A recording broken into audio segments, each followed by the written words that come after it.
Donc nous continuons sur notre partage Jésus et le Christ. Là je crois que nous sommes à la 17e partie. Nous continuons toujours sur les aspects de Christ dans la loi. Voir comment il a été fait mention de Christ dans la loi. Ok.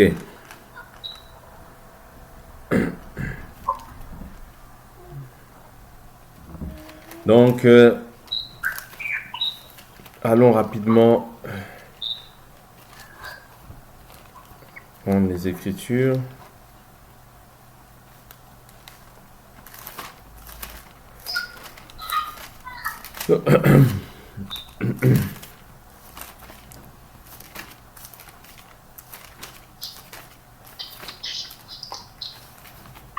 Nous avons beaucoup plus regardé chez les rois, chez les prophètes, parce que la Bible nous dit, n'oubliez pas dans le livre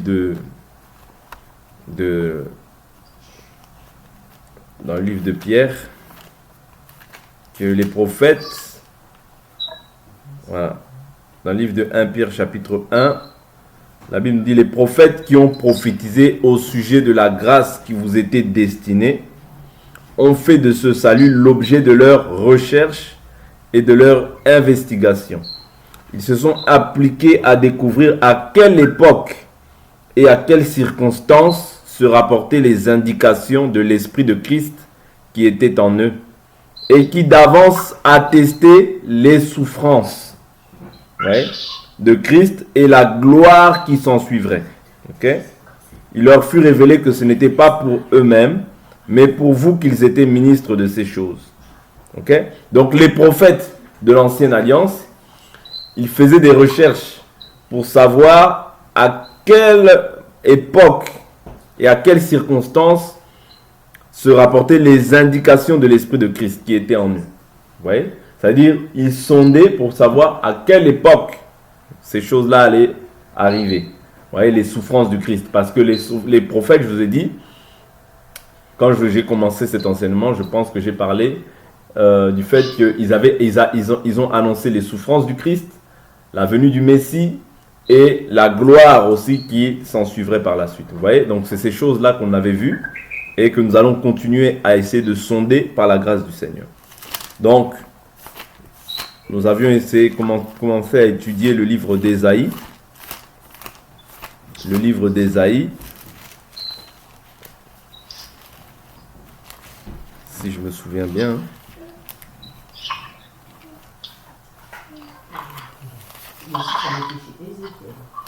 Ésaïe, Ézéchiel aussi. Ouais, d'accord. Très bien, merci. Merci pour le rappel.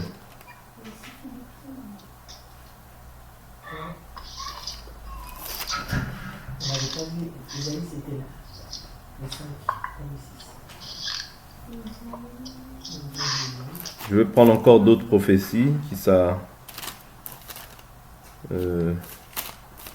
On va aller dans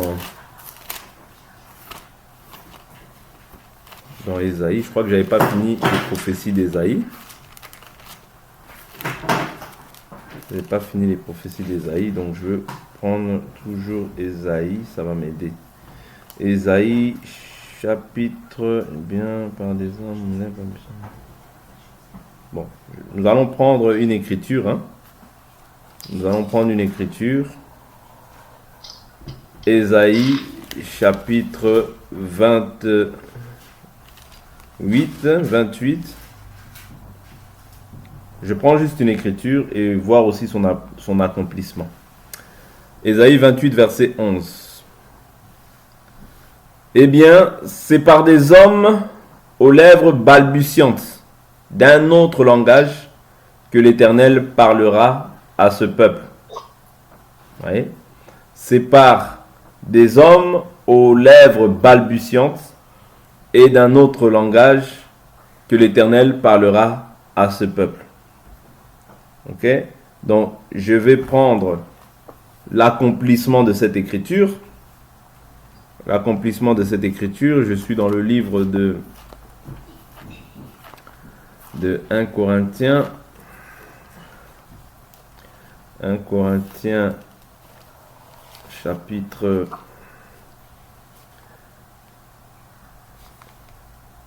1 Corinthiens chapitre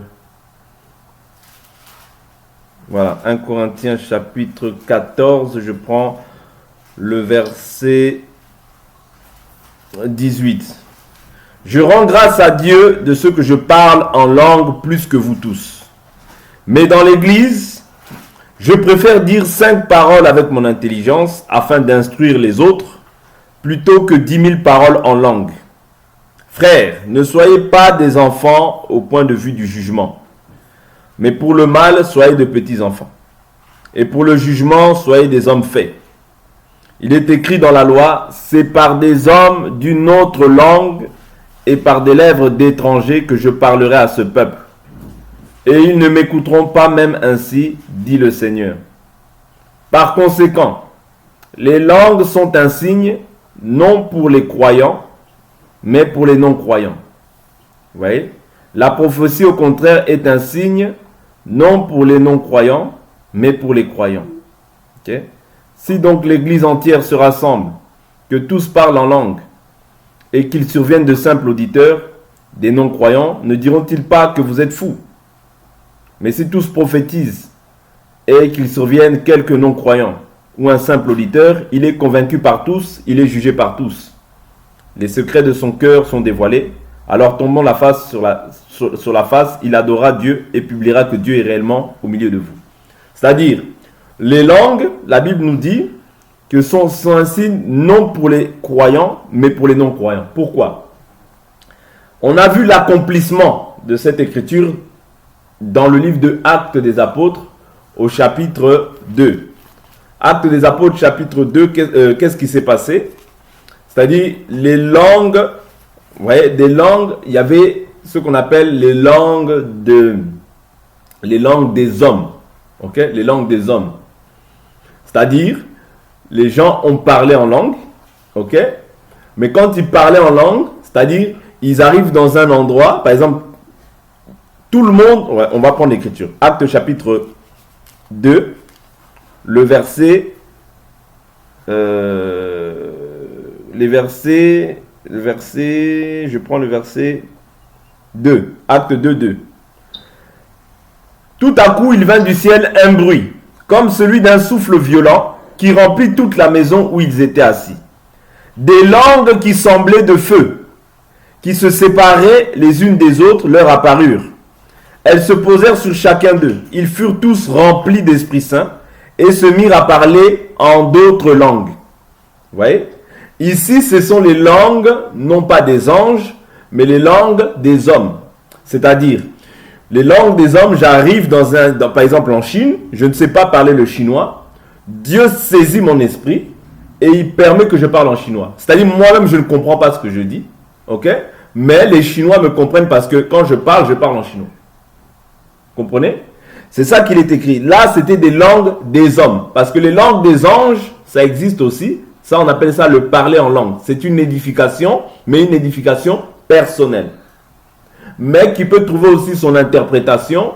Si on prie, Dieu nous accorde l'interprétation. C'est-à-dire, tu parles en langue, mais tu peux aussi, quand tu parles, voilà pourquoi la Bible nous dit que celui qui prophétise est plus grand que celui qui parle en langue. Pourquoi? Parce que la prophétie, quand quelqu'un maintenant interprète, ça devient, un langage clair que tout le monde peut comprendre. Or que quand tu parles en langue, tu t'édifies toi-même, ok, tu rends d'excellentes actions de grâce, mais l'autre n'est pas édifié, ok. Donc ça, on n'est pas là pour renseigner sur ça, mais c'est juste une parenthèse par rapport à ça. Donc ici, qu'est-ce qui s'est passé? C'est-à-dire que les gens parlaient en langue, ok, mais ils parlaient les langues des hommes. Voilà pourquoi, qu'est-ce qui s'est passé par la suite? Il dit, au bruit qui se... verset 5. Or, il y avait en séjour à Jérusalem des Juifs pieux, venus de toutes les nations qui sont sous le ciel. Au bruit qui se produisit, la multitude accourut et fut bouleversée parce que chacun les entendait parler dans sa propre langue. Vous voyez? C'est-à-dire les Juifs de toutes les nations sur la terre, parce que, souvenez-vous, lorsque les Juifs ont été déportés, vous voyez, ont été déportés, ils sont partis dans toutes les nations. Vous voyez? C'est-à-dire les Juifs étaient éparpillés dans toutes les nations. Maintenant, les Juifs avaient la notion que le véritable Dieu, on l'adore à Jérusalem. Voilà pourquoi tous les Juifs étaient venus adorer. Et qu'est-ce qui s'est passé? La Bible dit, au bruit qui se produisit, la multitude accourut et fut bouleversée. Parce que chacun les entendait parler dans sa propre langue. Vous voyez? Parler dans sa propre langue. Ils étaient hors d'eux-mêmes et dans l'admiration et disaient, voici ces gens qui parlent, ne sont-ils pas tous galiléens? Vous voyez? C'est-à-dire ceux qui parlaient là, c'était ceux qui étaient en fait ceux que Dieu avait permis qu'ils puissent rester là. Vous voyez, c'était il y avait les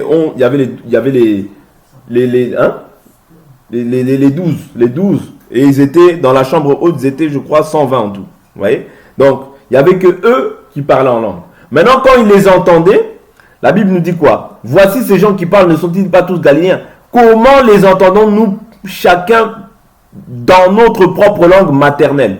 Partès, Médès, Élamite, ceux qui habitent la Mésopotamie, la Judée, la Cappadoce, le Pont, l'Asie, la Phrygie, la Pamphylie, l'Égypte, pour les gens qui disent que en ce temps-là, oh non, la Bible c'est pour les Blancs. Non, l'Égypte, vous voyez, l'Égypte, le territoire de la Libye, voisine de Cyrène, et ceux qui sont venus de Rome, juifs et prosélytes, crétois et arabes.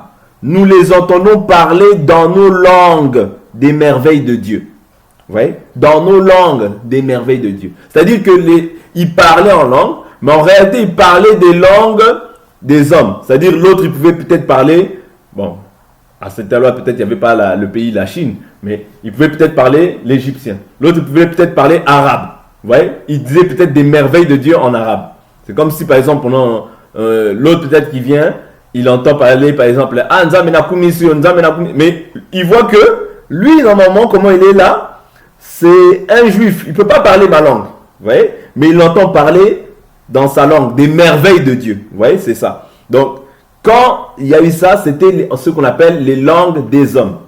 Et c'est ça qui est écrit dans Ésaïe chapitre 28, où il dit, eh bien, c'est par des hommes aux lèvres balbutiantes d'un autre langage que l'Éternel parlera à ce peuple. Parce que quand on a vu 1 Corinthiens chapitre 14, vous voyez, il nous parle du parler en langue. Vous comprenez? Donc ici, on voit déjà l'accomplissement de l'écriture de Ésaïe, chapitre 28, le verset 11. Vous voyez? Donc nous allons essayer d'évoluer, prendre encore une autre prophétie. Parce que comme je vous ai dit, cet enseignement, c'est vraiment prendre les prophéties qui sont liées à Christ dans l'Ancienne Alliance. Ok. Nous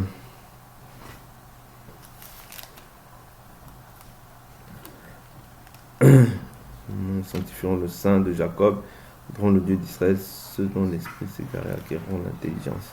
Je ne vais pas prendre cette écriture, je vais continuer toujours dans le livre d'Ésaïe, mais je vais essayer d'avancer. Ésaïe, parce que Ésaïe a beaucoup parlé en fait de la venue du Messie, c'est pour ça que pourquoi l'Éternel attend pour vous faire grâce, ainsi il se lèvera pour avoir compassion de vous, car l'Éternel est un Dieu juste. Heureux tous ceux qui espèrent en lui, car un peuple habitera encore à Sion. Il ne pleurera plus, il te fera grâce, appelle ton cri. Non, ça non. On va essayer d'avancer, ça on a vu. Je prends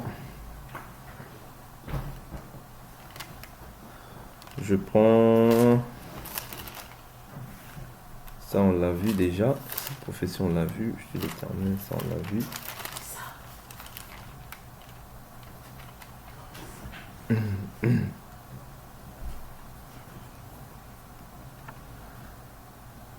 Voilà, je vais prendre Ésaïe 40.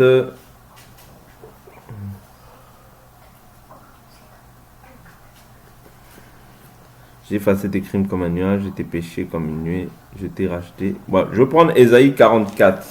Ésaïe 44, prenons le verset à partir du verset 21. À partir du verset 21, l'Écriture nous dit, « Souviens-toi de cela, Jacob, Israël, car tu es mon serviteur. » Jacob, c'est Israël, hein, n'oubliez pas. Selon Genèse chapitre 34. car tu es mon serviteur. Je t'ai façonné pour que tu sois un serviteur pour moi. Israël, je ne t'oublierai pas. J'ai effacé tes crimes comme un nuage et tes péchés comme une nuit. Reviens à moi, car je t'ai racheté. Cieux, lancez des acclamations, car l'Éternel a agi. Je saute ces acclamations. Voilà, car l'Éternel a racheté Jacob, il manifeste sa gloire en Israël. Verset 24. Ainsi parle l'Éternel qui te rachète, celui qui t'a façonné dès ta naissance. Moi l'Éternel, je fais toutes choses. Seul je déploie les cieux.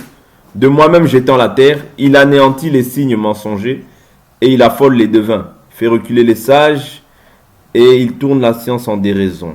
Il confirme la parole de son serviteur et il accomplit ce qu'il prédisait. Tu taillerais des fleuves. Bon, non, c'est pas ça que je vais prendre.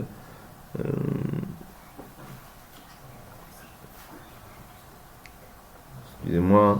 Bon, on va prendre le verset 4. Chapitre 45, verset 4. Chapitre 45, verset 4. Chapitre 45, verset 4. À cause de mon serviteur Jacob et d'Israël mon élu, je t'ai appelé par ton nom. Je t'ai parlé d'un titre sans que tu me connaisses. Je suis l'Éternel, il n'y en a point d'autre. À part moi, il n'y a point de Dieu. Je t'ai pourvu d'une ceinture sans que tu me connaisses. C'est afin que l'on reconnaisse du soleil levant au couchant qu'en dehors de moi, il n'y a que néant. Je suis l'Éternel et il n'y en a point d'autre. Je forme la lumière et je crée les ténèbres. Je réalise la paix et je crée le malheur. Moi, l'Éternel, je fais toutes ces choses. Vous voyez? Ici, il est encore en train de pouvoir démontrer qu'en dehors de lui, il n'y a pas d'autre Dieu. Vous voyez? Cette écriture-là, nous voyons qu'elle s'accomplit dans le livre d'Apocalypse. Vous voyez? D'Apocalypse,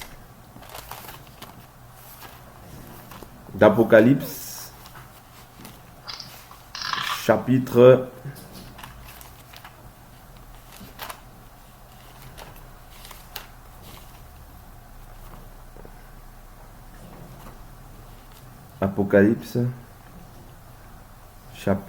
1, nous l'avions vu, je crois, au verset 17, si je ne me trompe pas.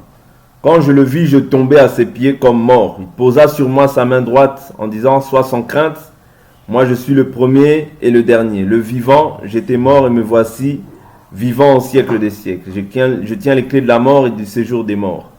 Écris donc ce que tu as vu et ce qui va se produire ensuite. Quant au mystère, non, c'est pas celui-là. C'est je suis l'alpha et l'oméga, dit le Seigneur, qui est le Tout-Puissant. C'est pas cette écriture-là. Veuillez m'excuser. C'est pas cette écriture-là.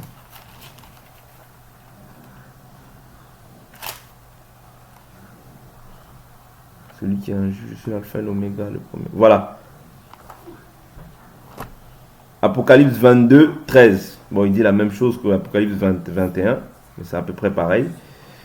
Apocalypse 22, 13, je veux quand même lire. Je suis l'alpha et l'oméga. Le premier, l'alpha et l'oméga, ça veut dire le premier et le dernier. Le commencement et la fin. Heureux ceux qui lavent leurs robes afin d'avoir droit à l'arbre de vie et d'entrer dans les portes de la vie.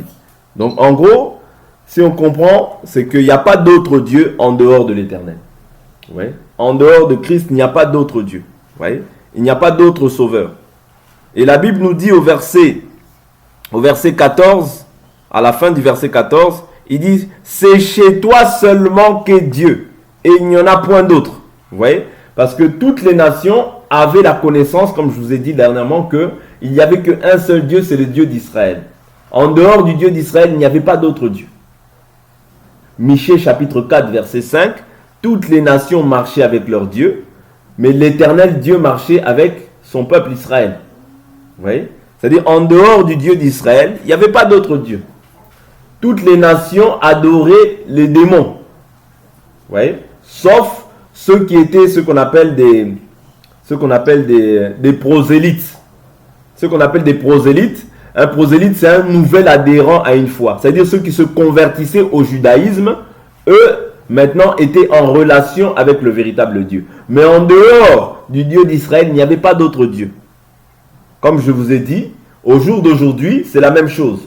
Il n'y a rien de nouveau sous le soleil. Ce qui a été, c'est ce qui est, c'est ce qui sera. Au jour d'aujourd'hui, pour entrer dans la foi, celui qui n'entre pas en Jésus, même s'il dit Seigneur, même s'il dit Dieu, même s'il dit Jésus, parce que ce n'est pas le Jésus qui est important, c'est le respect de la parole qui est important. Tout le monde peut dire Jésus, mais tout le monde ne sert pas Jésus. Parce que Jésus, comme je vous dis toujours, c'est sa parole. Vous voyez?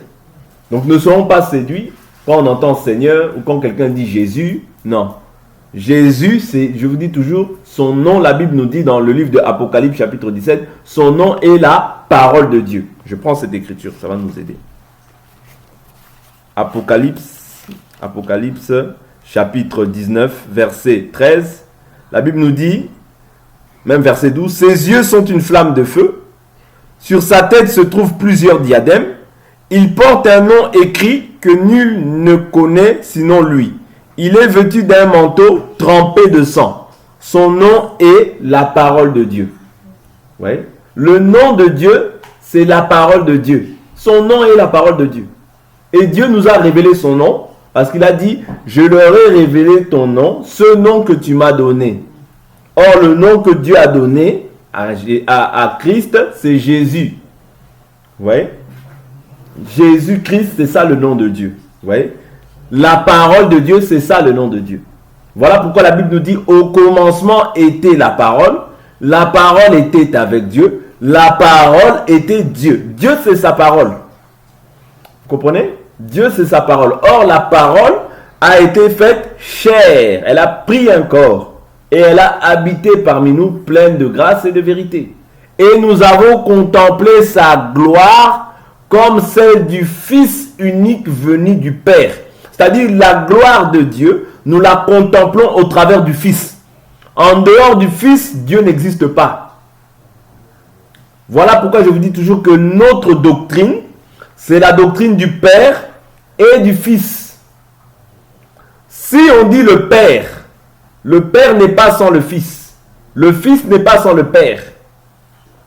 Est-ce que vous comprenez? La doctrine de Dieu, quand on dit Dieu, c'est la doctrine du Père et du Fils. Parce que le Fils, c'est la manifestation visible du Dieu invisible. J'insiste sur ces choses. Vous voyez? Le Fils, c'est celui qui vient racheter. Vous voyez? Dieu, dans sa position d'esprit, ne peut pas racheter. C'est-à-dire, pour que Dieu ait un peuple, il faut qu'il prenne un corps. Un peuple qui lui appartient, il faut qu'il prenne un corps. Pourquoi? Pour verser le sang. Parce que la loi n'a rien ramené à la perfection. Dieu n'a pas agréé les animaux. Dieu n'a pas agréé les holocaustes. Mais il a agréé l'offrande de Jésus. Est-ce que vous comprenez? Tous ces animaux, Dieu dit, j'ai en horreur vos fêtes. Ouais. Tu n'as voulu ni sacrifice, ni holocauste, mais tu m'as formé un corps. Et c'est ce corps-là que Dieu a agréé. Vous comprenez? Voilà pourquoi, en dehors de la doctrine de Jésus, il n'y a pas de salut.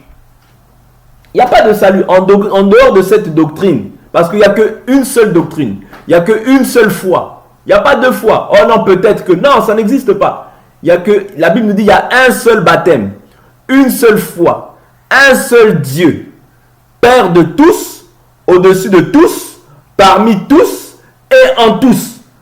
Vous comprenez? Il n'y a qu'une seule foi, il n'y a pas d'autre foi. Voilà pourquoi si tu confesses une autre foi, si tu invoques un autre Dieu, tu es en relation avec les démons et non pas avec le vrai Dieu.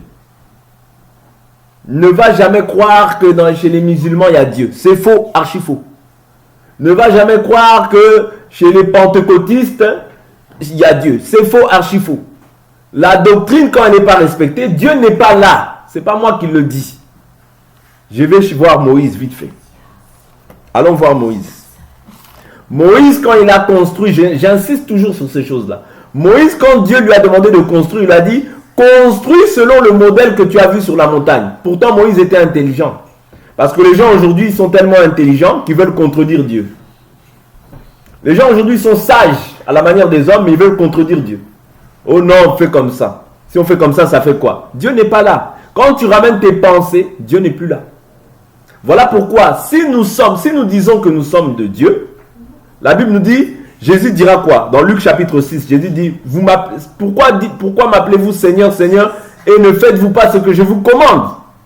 Ouais. C'est-à-dire qu'il y a des commandements, il y a des préceptes qui déterminent qu'on a Jésus. Ouais. C'est-à-dire, il y a une ligne de conduite à adopter qui va nous faire comprendre que celui-là, il a Jésus. C'est-à-dire, quand j'ai Jésus, je ne place pas les bornes comme je veux. Non, je suis le modèle. Parce que Moïse aussi, la Bible nous dit qu'il a été fidèle dans toute la maison de Dieu, comme étant un serviteur. Il a été fidèle. La fidélité, elle était basée sur quoi? Sur le fait déjà que, quand Dieu lui a dit, stop toi là, il s'est arrêté là. Quand Dieu lui a dit, mets telle pierre, il a mis telle pierre. Oh non, je ne veux pas mettre, Dieu, je ne veux pas mettre ça, je mets ça. Non. Quand tu fais ça, tu es déjà injuste. Vous comprenez? C'est pourquoi le respect des Écritures, c'est très important. Le respect de ce que Dieu dit, c'est très important. C'est ça qui va déterminer ton amour vis-à-vis de Dieu. Est-ce que vous comprenez? L'amour de Dieu, c'est pas seulement Dieu, je t'aime. Non, l'amour de Dieu, c'est l'observation de ses commandements. Vous comprenez? On ne fait pas comme on veut, on fait comme Dieu veut. C'est ça.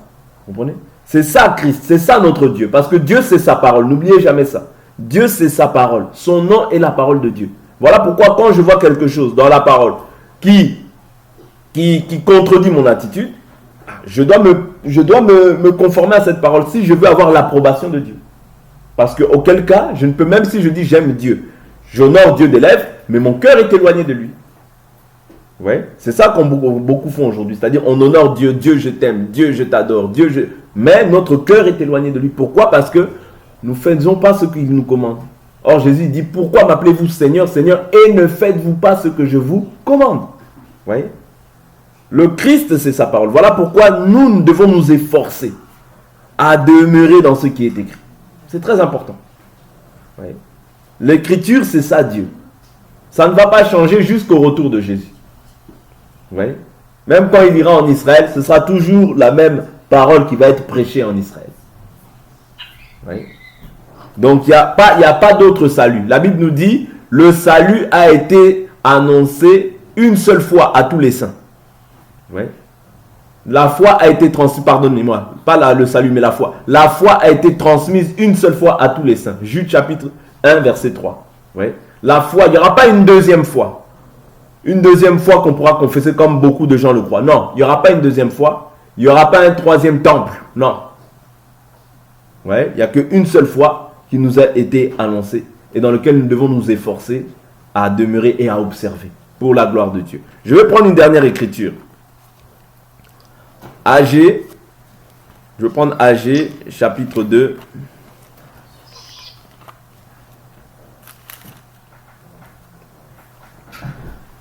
Agé, chapitre 2, je prends versets 8 à 9. L'argent est à moi et l'or est à moi, oracle de l'Éternel des armées. La gloire de cette dernière maison sera plus grande que celle de la première, dit l'Éternel des armées, et c'est dans ce lieu que je donnerai la paix. Je répète, Agé 2, verset 9. La gloire de cette dernière maison sera plus grande que celle de la première, dit l'Éternel des armées, et c'est dans ce lieu que je donnerai la paix. Ici, on nous parle de deux maisons. Une première maison et une seconde maison. La première maison dont on parle, dont on fait mention ici, c'est la maison d'Israël. Ouais, Israël selon la chair. La seconde maison auquel on fait allusion, ouais, c'est la maison de Christ, qui est l'Église. Je prends l'écriture, 2 Corinthiens chapitre 3, là nous allons voir son accomplissement. Jésus même dira dans le livre de Jean chapitre 2, détruisez ce temple, en 3 jours je le rebâtirai. Mais la Bible nous dit qu'il parlait du temple de son corps. Or le temple de son corps, c'est ça qu'on appelle Église. Jean chapitre 2, et après on prend 2 Corinthiens 3 et on va s'arrêter là. Jean chapitre 2, je prends le verset Le verset 18. Les Juifs prirent la parole et lui dirent: quel miracle nous montres-tu pour agir de la sorte? Jésus leur répondit: détruisez ce temple, et en 3 jours je le relèverai. Les Juifs dirent: il a fallu 46 ans pour bâtir ce temple, et toi en 3 jours tu le relèveras. Mais il parlait du temple de son corps. Quand il fut ressuscité d'entre les morts, ses disciples se souvinrent qu'il avait dit cela et crurent à l'écriture et à la parole que Jésus avait dite. Comprenez? Maintenant, nous comprenons que nous, le temple du corps de Jésus, c'est-à-dire il parlait du temple de son corps, le temple de Jésus, le corps de Jésus, c'est l'église. C'est pas moi qui le dis. Parce qu'il dit quoi? Mais il parlait du temple de son corps. Vous voyez? Du temple de son corps. Or, le corps de Jésus, c'est l'église. Je prends l'écriture rapidement.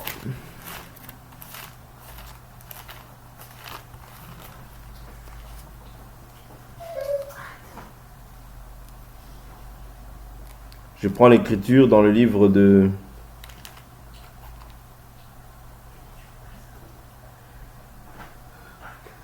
Voilà. L'écriture dans le livre de Éphésiens chapitre 1, le verset 22. La Bible nous dit: il a tout mis sous ses pieds et l'a donné pour chef suprême à l'église, qui est son corps. Vous voyez? L'église, c'est le corps de Jésus. Ok? La plénitude de celui qui remplit tout en tous. Vous voyez? L'église, c'est le corps de Christ. Vous voyez? L'église dans laquelle nous sommes, c'est le corps du Christ. Lui, il est la tête. Nous, nous sommes les membres du corps. Ok? Maintenant, dans 2 Corinthiens chapitre 3, l'écriture nous dit quoi? L'écriture nous dit, 2 Corinthiens chapitre 3, la Bible nous parle des 2 maisons. La Bible nous parle du fait que 2 Corinthiens 3 verset 7. Or, si le ministère de la mort, gravé avec des lettres sur des pierres, a été glorieux, au point que les fils d'Israël ne pouvaient fixer les regards sur le visage de Moïse, à cause de la gloire pourtant passagère de son visage. C'est-à-dire, Moïse couvrait son visage, mais en fait, le fait qu'il couvrait son visage, ça montrait qu'en fait, il y avait quelque chose de plus excellent. Combien plus le ministère de l'Esprit ne sera-t-il pas glorieux? Vous voyez? Si le ministère de la condamnation, c'est la loi, c'est Moïse. C'est-à-dire, Moïse, c'est lui qui condamnait. Voilà pourquoi Jésus dit: ce n'est pas moi qui vous accuse auprès du Père, c'est Moïse en qui vous avez mis votre foi. Vous voyez? Donc, il dit: le ministère de la condamnation a été glorieux, c'est-à-dire le ministère de Moïse. Ok? À bien plus forte raison, le ministère de la justice est supérieur en gloire. Le ministère de la justice, c'est le ministère de Christ, le ministère de l'Esprit. Vous voyez? Et il dit: et sous ce rapport, ce qui a été glorieux ne l'a pas été à cause de cette gloire plus éminente. En effet, si ce qui passe a eu sa gloire, ce qui passe, c'est la loi. La Bible nous dit dans Romains 10, verset 4, Christ est la fin de la loi. Vous voyez?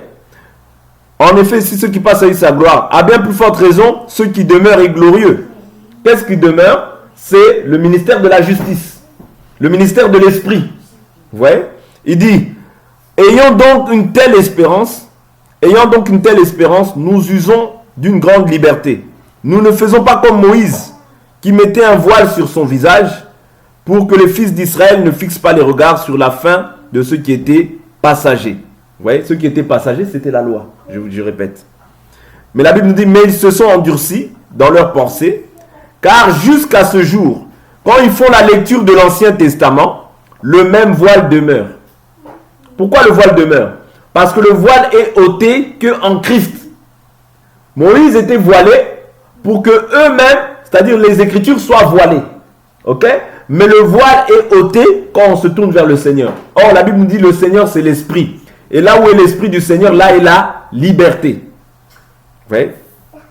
C'est pas moi. Là, j'ai répété simplement l'Écriture. Vous voyez? Quand on lit Moïse, c'est la loi. Il y a un voile qui est jeté dans le cœur. Mais quand on se tourne vers le Seigneur, c'est-à-dire quand on se convertit, quand on accepte Jésus, le Seigneur maintenant t'accorde son esprit et l'Esprit t'accorde la liberté. Vous voyez? Il dit, nous tous, verset 18, nous tous qui le visage dévoilé. Pourquoi nous tous? Quand tu acceptes Jésus, tu es maintenant, le visage est dévoilé. Les choses ne sont plus voilées pour toi, mais les choses sont dévoilées. Vous voyez? Reflétons comme un miroir la gloire du Seigneur.